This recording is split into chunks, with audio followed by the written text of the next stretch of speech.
Thank you very much, Britt, and welcome everyone to the session today. This is the final session, as Britt mentioned this week, and I'm really excited to be talking today about sales planning strategies for rapid growth organization. As you know, that when your company is growing fast, your sales planning process needs to be agile. And so today we're going to talk about how high growth organizations keep pace with that rapid scale and how they keep reps motivated and aligned to an evolving sales plan. And so, with that, I have two guests today, Sid Kumar and Michael Duncan, that will be discussing this topic with me. And I'd like to start with giving the floor to Michael to give a brief introduction of himself. Thanks, David. My name is Michael Duncan. I work at Gong. I've been there for about almost 5 years now, and I'm a senior director of strategy and operations. Great. And Sid? Hey everyone, great to be here. Sid Kumar. I'm based out of New York. I lead go-to-market strategy and planning and compensation here at Databricks. Been here about a year. Great. And with that, I'd like to start off, guys, with an introductory topic to just talk at a high level. If we think about our sales planning process, typically in most organizations, it starts well ahead of the fiscal year beginning.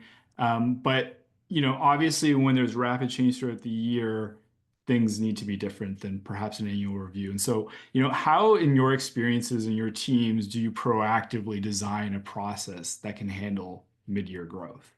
Maybe I'll start with yourself, Michael.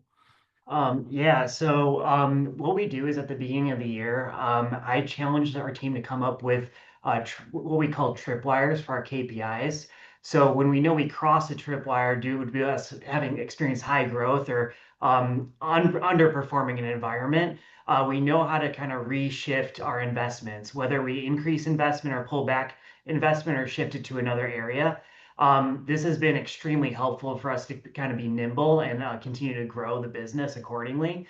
And I also challenge our teams to start to think about planning on a rolling 24 months, 12, 24 months, opposed to it just being an annual cycle that we kind of sprint to complete. And then we outpace our plan within Q1 and have to kind of get back into planning mode. This way, we're always constantly planning and nimble to be able to kind of move with the business. I'll just build off of that. I think having that always be planning mindset. I think, the world is moving increasingly fast, and you're typically doing a plan sometime in the fall prior to your fiscal year, and you have a set of assumptions. And I think the more granular you can get around what are the assumptions you have on your leading and lagging indicators, and really documenting those and stress testing those, running scenarios on these different permutations, and where does that get you for the following year, and regularly revisit those assumptions as you go through the year. And depending upon what your sales cycle is, that might be revisiting them every quarter, it might be revisiting them every month, and then decide, when do you have enough data, when do you have enough qualitative field input feedback with data that gives you conviction either you're on the right track and your assumptions are holding true, or I like Michael's point on tripwires. You've hit a tripwire and you need to potentially pivot direction, and then that's a decision on, do you make that pivot mid-year, or is it something, it's a learning that you use to go capture for the following year planning cycle. And I think those are the consideration to take. What's the impact of the change? What is the disruption? And is it worth doing now? And in some cases, it is worth a mid-year pivot, because you don't want to lose another 6 months before you get to the next fiscal year. The other point I would say is, like, really thinking about, as building on that, really documenting and understanding what the assumptions are, building inherent agility into your model so that you can make these changes in a way where it's not entirely disruptive. For example, could you potentially build extra territories to grow into at the beginning of the year, so you don't have to go carve new territories in the middle of the year and disrupt a specific patch where there's going to be growth? So I think there's a bit of foresight you can have on where might those where might you need to flex and get out ahead of it. And you guys have both mentioned the concept of tripwires or trigger points. Are you able to, and the audience might be asking themselves kind of, are you able to give some examples of metrics that you would be looking at? What should they think about in terms of a tripwire that then says, I'm going to go to scenario 4 to then execute? Yeah, absolutely. I could kind of take that one first, Sid. We look at pipeline generation, territory health, as well as our win rates. And then the last metric that I kind of layer on top is rep ramp time and participation. Anytime we kind of have to continue at hyper growth and recarve territories, as kids or Sid said, and all these other things, I don't want to disrupt a winning locker room. Like that's like my biggest fear in all this is like all of a sudden we stretched our teams too thin and like we kind of lose some good people as a result. So we look at all those KPIs and then I always take it from a lens of like, what does this mean in terms of participation and overall rep performance? So we can continue to create that flywheel where everyone wants to be working here and wants to grow the business accordingly. Yeah, very similar. I'll just build off of that and what I was saying earlier. I think understanding what are your leading indicators and what are your lagging indicators, I think often, or input or output metrics. I think oftentimes you're spending too much time on the lagging indicators or the output metrics.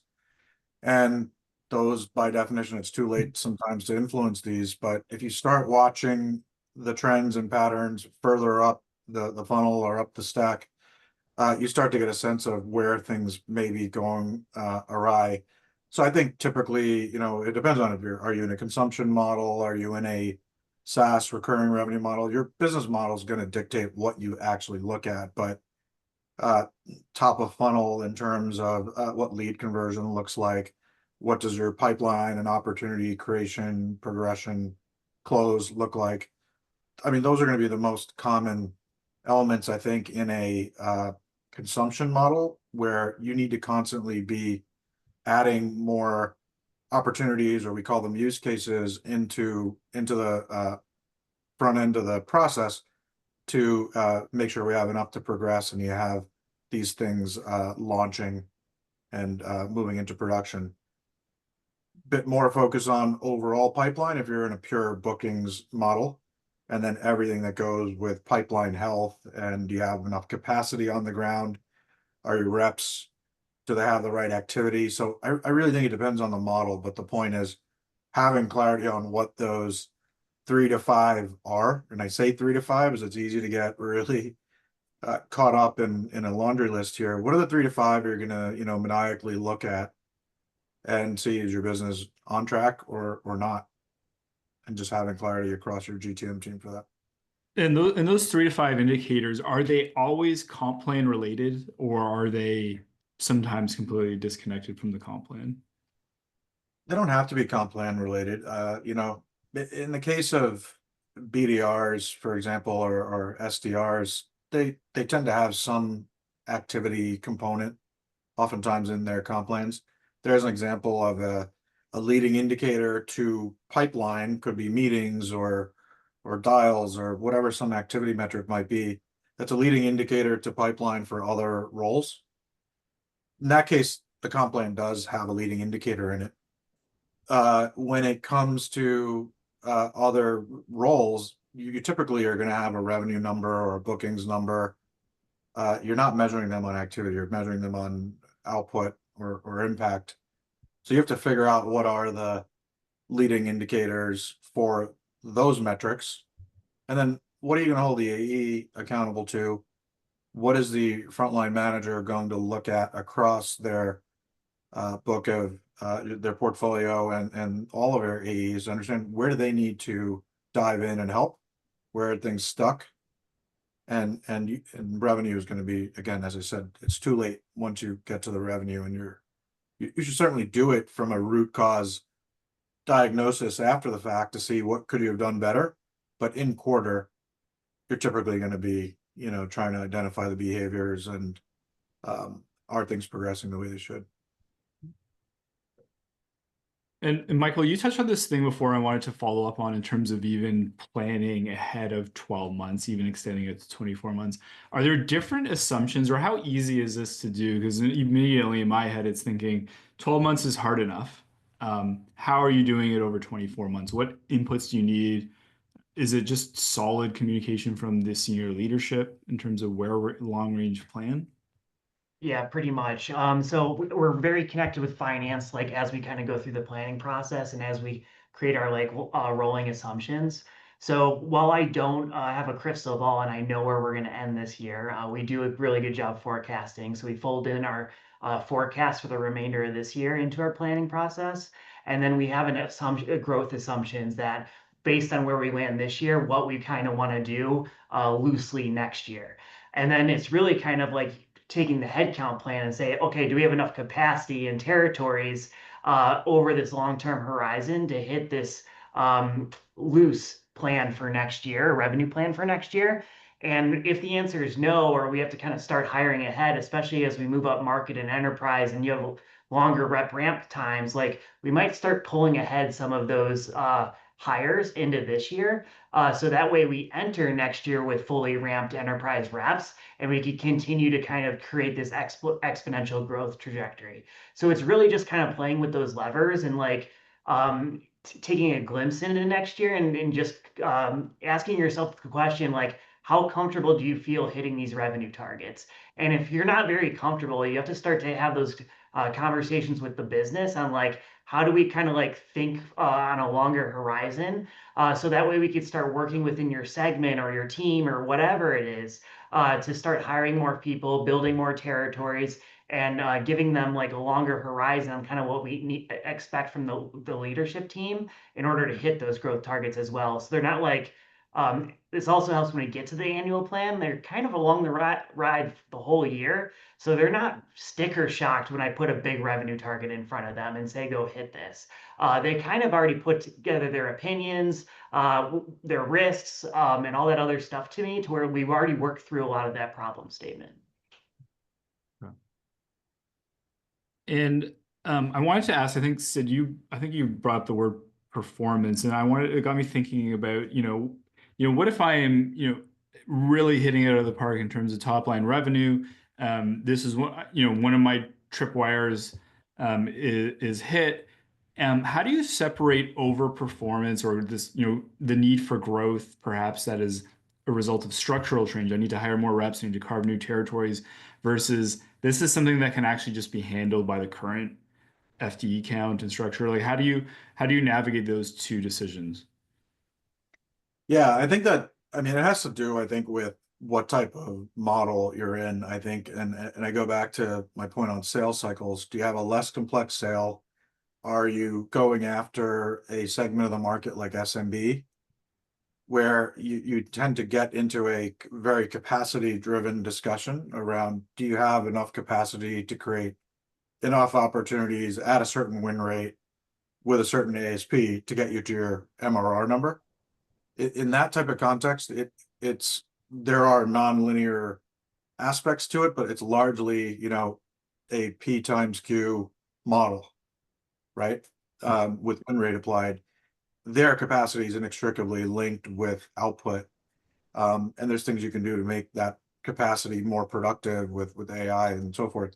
I think when you're in other models, like we're in a consumption model, we look at really look at the whole customer life cycle. Where is that customer in that journey with Databricks? And what are the resources we need to bring to bear to make sure the customer is getting the value and the ROI that they expected? And that's going to change based upon what stage they're at, what level of complexity they're at.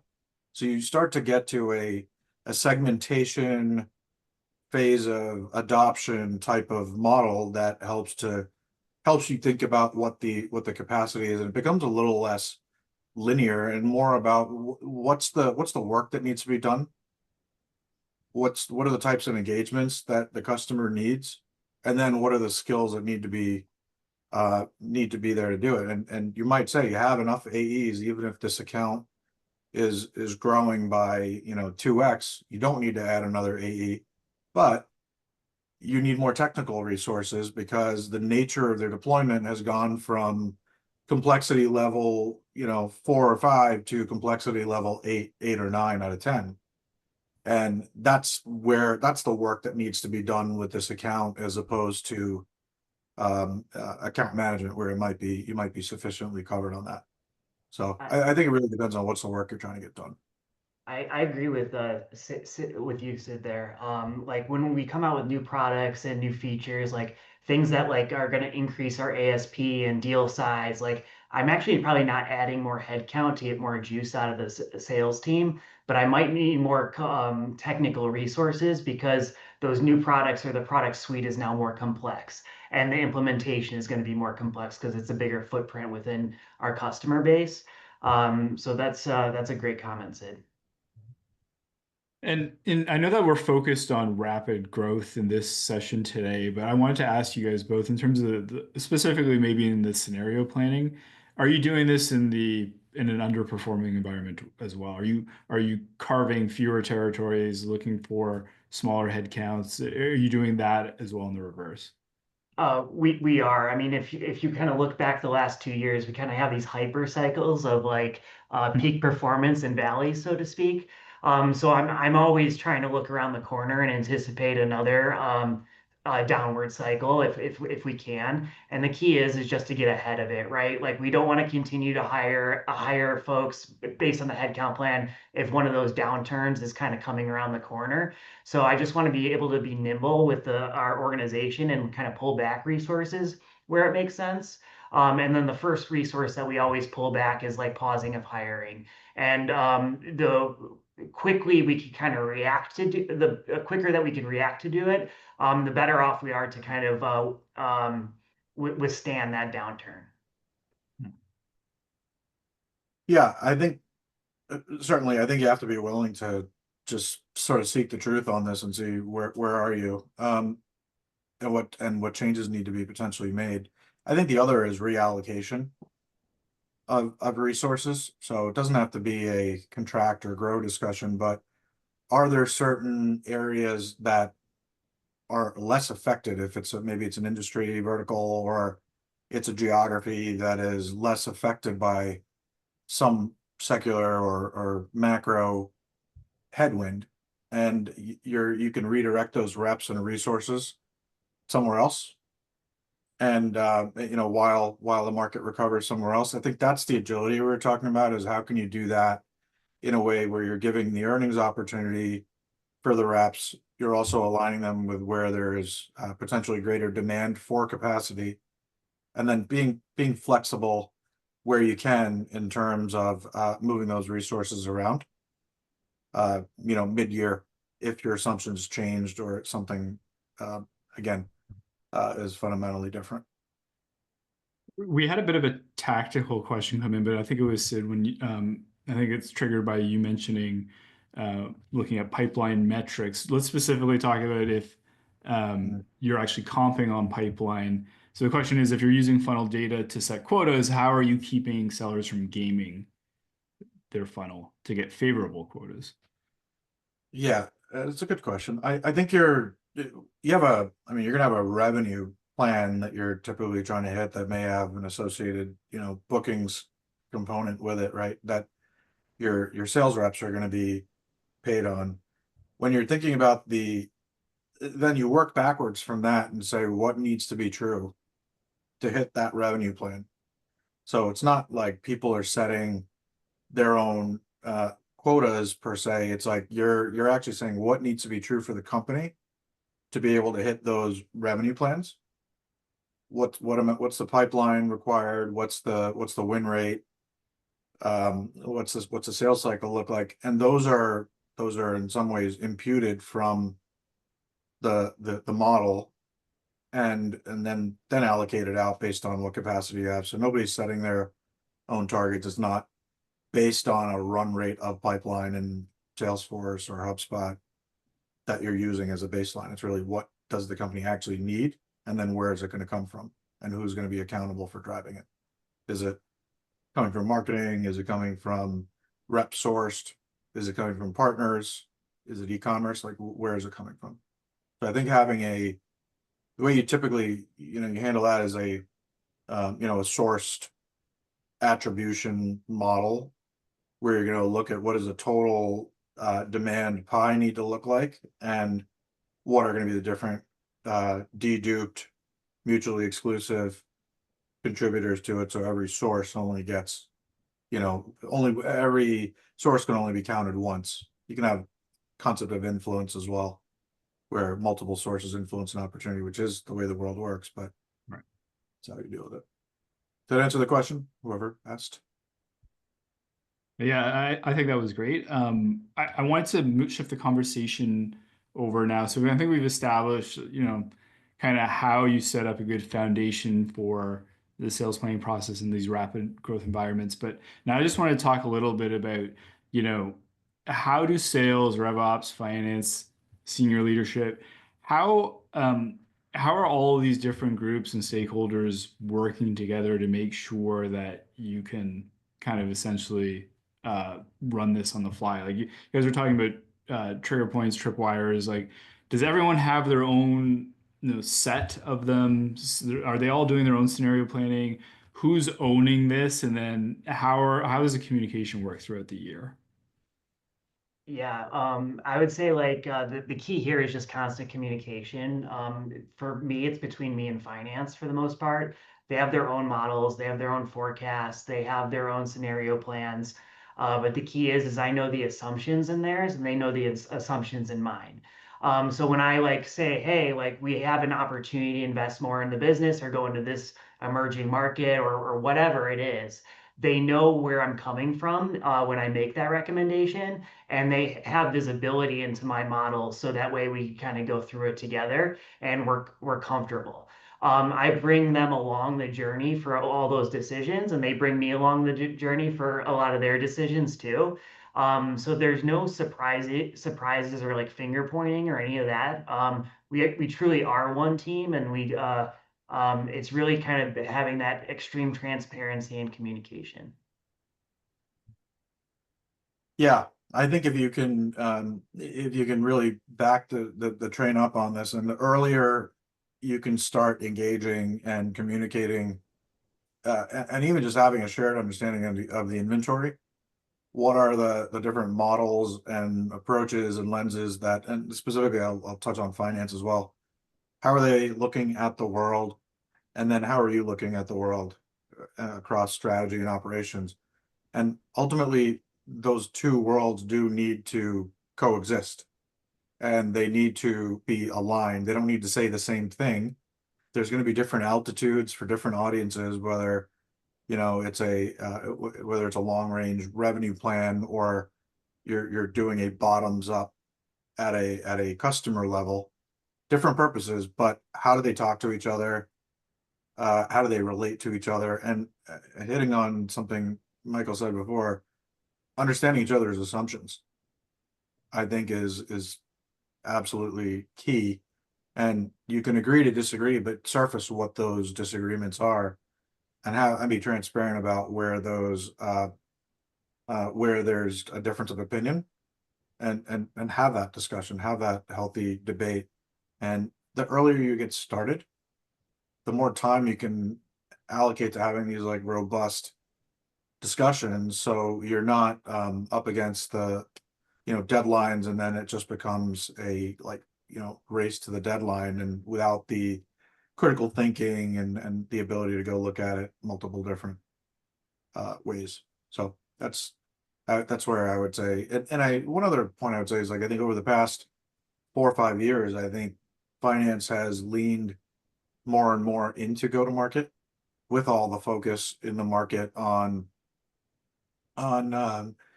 efficient growth, and interest rates and capital costs, everything where it is. Like, I think the market has just been so go to market dependent over the past X number of years, and I think that's caused the finance sales strategy ops partnership to have to get even tighter, because there's more leaning in, so better to get out ahead of it. We had a question come in terms of reallocation of resources. How do you handle compensation when asking certain roles to step into a possible pilot program or new vertical without pulling them away from their current plan and role? And I certainly could see this in a high growth environment occurring. Yeah, so we do kind of go into new roles or new segments or new geos, and with that, I kind of try to do a little bit of a give get with the sales team in order to get people to raise their hands or be voluntold to kind of go in some of these areas.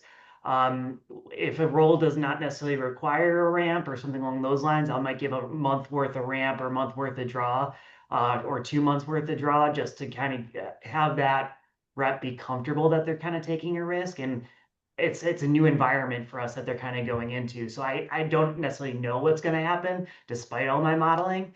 And then this is just kind of a little bit of a trust and a give get that we do with the sales team, and that we monitor the results to a painstaking degree, because I don't want someone to have not be successful for too long in an area that like might be a test or a pilot for us. So once we start seeing those signs of successes, we'll double down that investment. Or if not, then we'll reshift that resource back to their old role. And financially, they're pretty much covered due to the ramp that we gave them.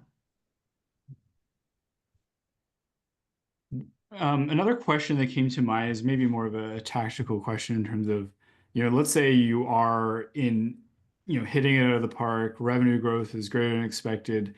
Have you guys ever entertained the dark question of raising quota instead of perhaps, you know, grabbing more resources and such? Is that a dangerous avenue to go down? I'm sure we've all known reps don't like their quota as is. Certainly not going to like raising quota, but has that ever occurred, or would that ever be a tool in your toolkit? Um, it's a tool in our toolkit, but we plan for it at the beginning of the year. Meaning, if I think we're going to crush our plan, or we have a chance to really accelerate in a given year due to us launching a new product or entering a new market or segment or whatever it is, we'll only release like semi-annual quotas or something along those lines. So there's a Mhm. break in the year where I could then increase quotas in the second half. So like we will communicate that this is going to come ahead of time. I have raised quotas at prior organizations without that communication, and it is painful. So as long as like we kind of forecast that it's coming and like set that stage early on, it's not a sticker shock and a surprise for the sales organization when it occurs halfway through the year and they're racing for club or accelerators or what have you. Yeah, I mean, I've seen it in that same context where you do, 6 month or half year type of plans. In practice, I haven't seen that. I think it's a bit challenging, I think, from an execution standpoint to do that. Another question related to quotas that came in: do you bake in expected productivity gains in quotas? I We, mean, it we could certainly do. be also an AI related question. I know that AI is obviously going to make reps more productive. Is that ever baked into your long range planning? Always. So like as we kind of go through the year, we have strategic initiatives or bets that we earmark, and those bets usually or strategic initiatives usually take time throughout the year to kind of get into the business and see those results. So what we might kind of start with like a lower quota or a lower retention rate or whatever have you in Q1, and then work towards those efficiency gains throughout the year. And those would be reflected in all of our targets, from ARR to retention to pipe builds. Um, we talked a lot about communication, and I want to kind of extend that now to the actual field and the reps that are out there selling. Do you guys have any tactics, or like what is your approach to keeping them informed? Because we're talking a lot about these high level bets that we're making, even releasing only H1 quotas.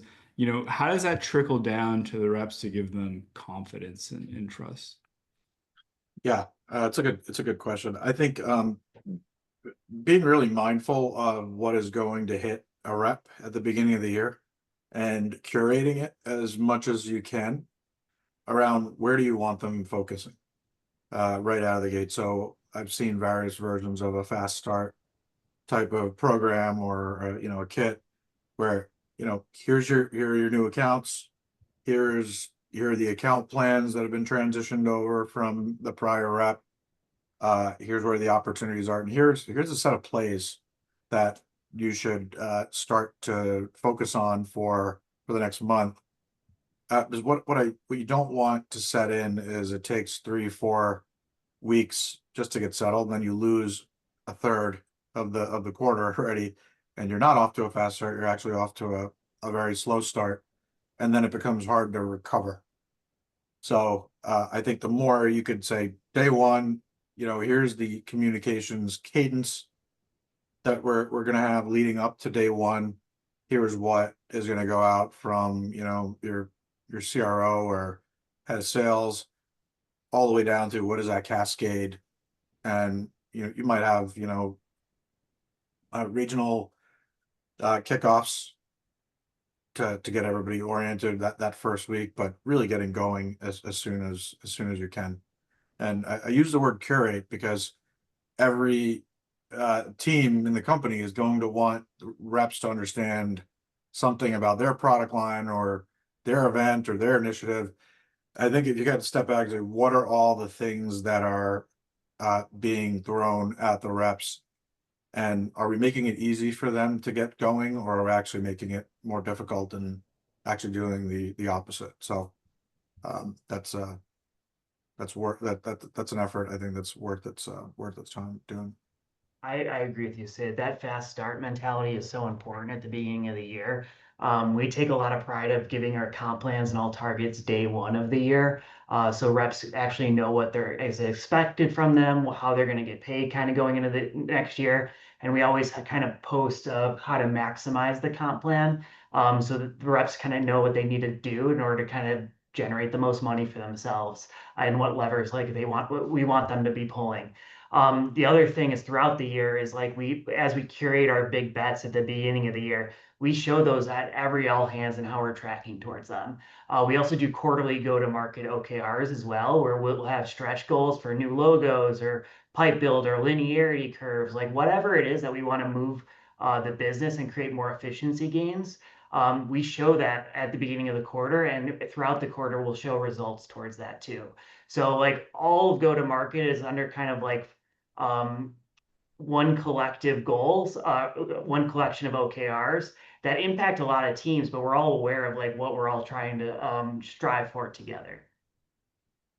That's funny. That was actually going to be my follow-up question. Are you sharing those larger scale metrics to the field? I guess how are you showing that to them, Michael? Is it like, regular quarterly team huddles? Um, does everyone have access to a dashboard that they can all see how the company's doing on those key metrics? We actually do it on the all hands. So every all hands at the end of every month and the beginning of the quarter, we'll announce the OKRs, and then we'll kind of go through each one as how we're pacing towards it. We do that at a high level, but then those are then shared, and then that same slide deck is kind of showed in all the regional team meetings as well. So it's just extreme alignment is like what we're trying to strive for, and it's never really going to be a surprise when no matter who you're talking to in the go-to-market organization on what our collective OKRs are. And then on my team specifically is like we've tried to align our individual OKRs to those overall go-to-market ones, so we kind of support those outcomes. And I think I know the answer to this question, but I want to ask it anyway. Is there any instance that you would not be sharing that kind of information? Is there any fear that you could be generating or false fear? Um, Um, I That's a great question. I think we lean towards full transparency, and if something is not going well, we try to dive deep into like why it's not going well, and then kind of share like how we're gonna pivot and course correct or maybe change strategies. So I don't know if keeping I don't know, sweeping the issue under the rug is going to actually solve the problem. Being transparency will actually kind of turn that metric, or more transparent will help turn that metric around, candidly. And Sid, is that the same in your experience as well? Or are you employing the same kind of high level communication and transparency?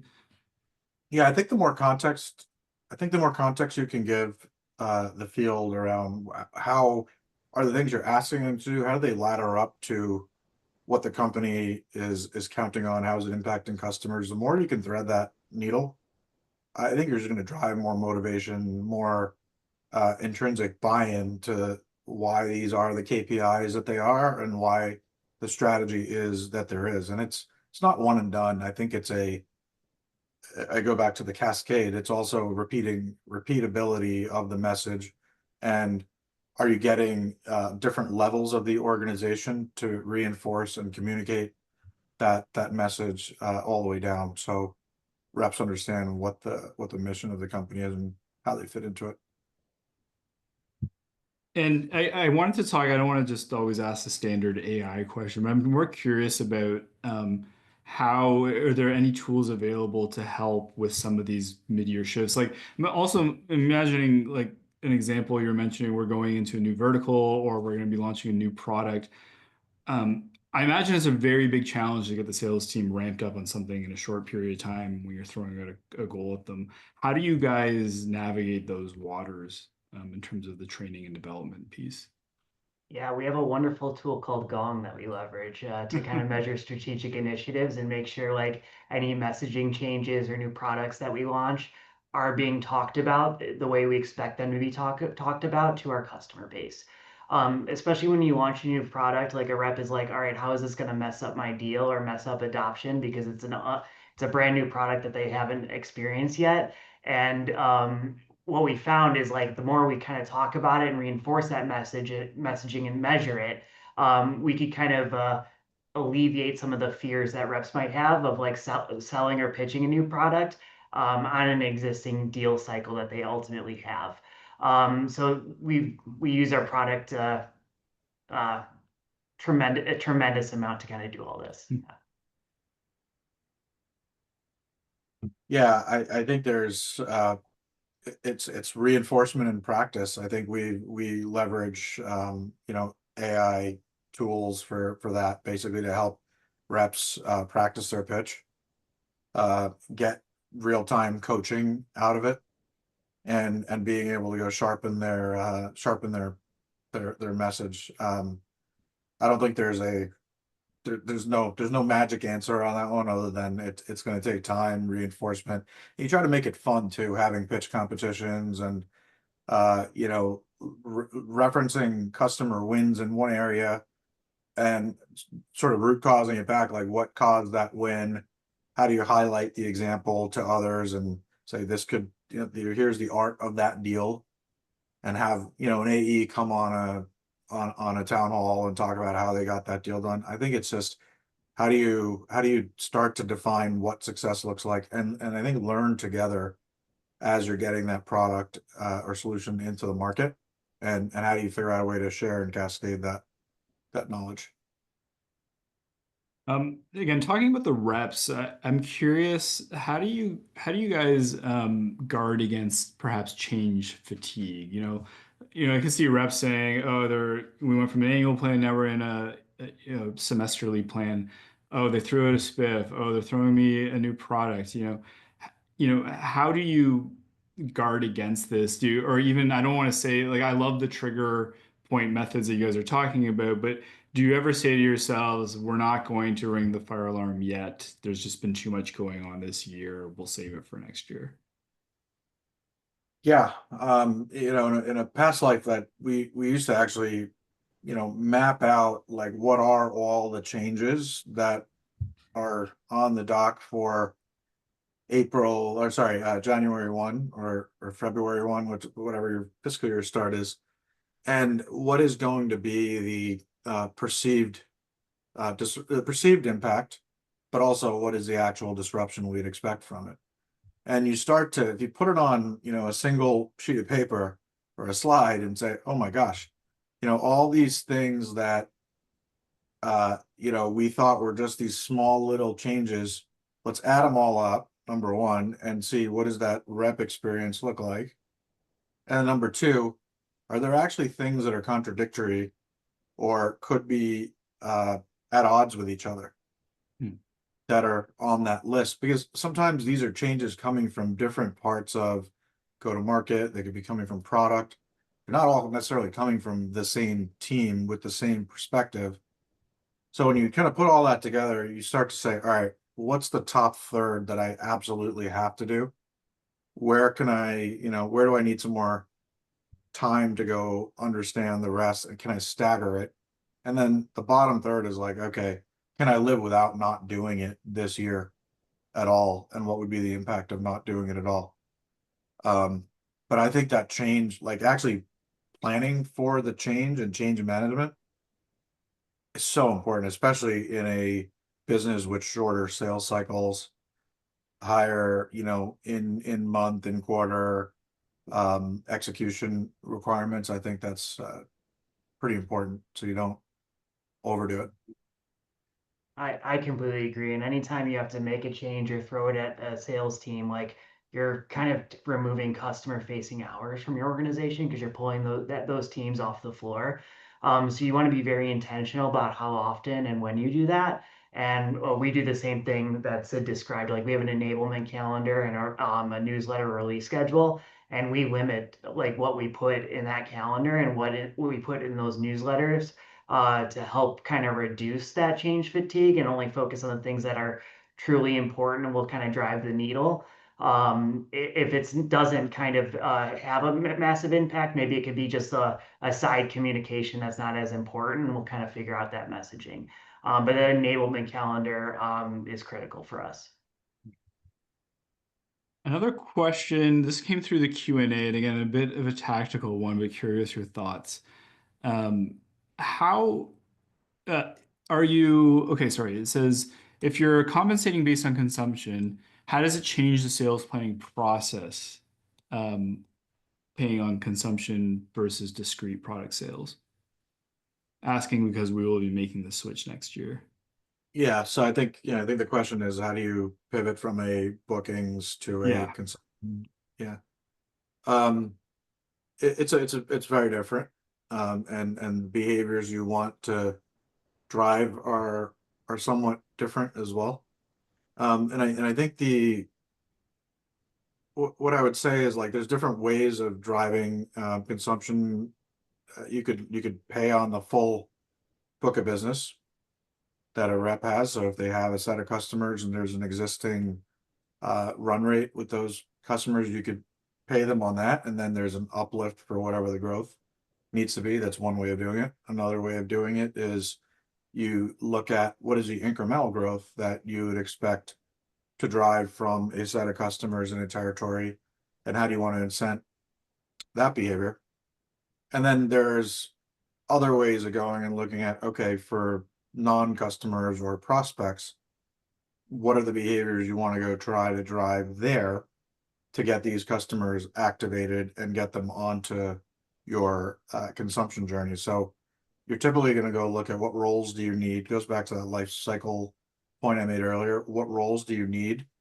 What activities do you need them performing to get these customers from one stage to another?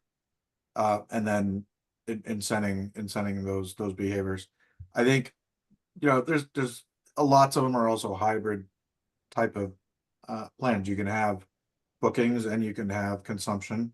You can have just bookings, you can have just consumption. There's a lot of different I think flavors of it, but I think the specific implementation is going to depend on what percentage or what's the mix of consumption versus bookings in your GTM model. Is it really fundamentally a bookings or subscription model that has elements of consumption, or is it altogether a consumption metered, you know, usage model? I think that's going to drive what direction you go. Um, Great. I think, as we wrap up here, I think we've tackled all the questions that were in the chat. I kind of want to ask the two of you, in thinking about again this planning in a rapid growth environment, what is the one thing that you could say, if I don't get this right, there's critical failure? And feel free to repeat what you've already highlighted on, but I'm curious about just that one big task. For me, it's just making sure you have alignment and bring people along the journey. So it's not like the first time that they're seeing like the pivot or the decision is in that meeting where you're making the agreement or the decision. And the second one is I'm always fearful that we don't want to lose a winning locker room. I think that's the number one mistake that any high growth company can make is kind of stretching their territories or quotas or headcount too thin, and you lose that winning locker room because a lot of that winning locker room is driving some of that success.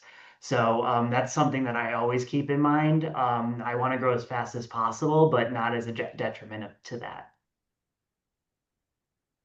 Yeah, great points. I think plus one to that. I think the other thing, I think the theme that you've probably heard, I think from both of us is the agility, but keeping a learning mindset, and how do you create, like, think about go to market as this almost as living, breathing thing, or as Brian Halligan would call it, he called it a product. Go to market is a product that you create, but you're constantly trying to refine and iterate. So you're never done.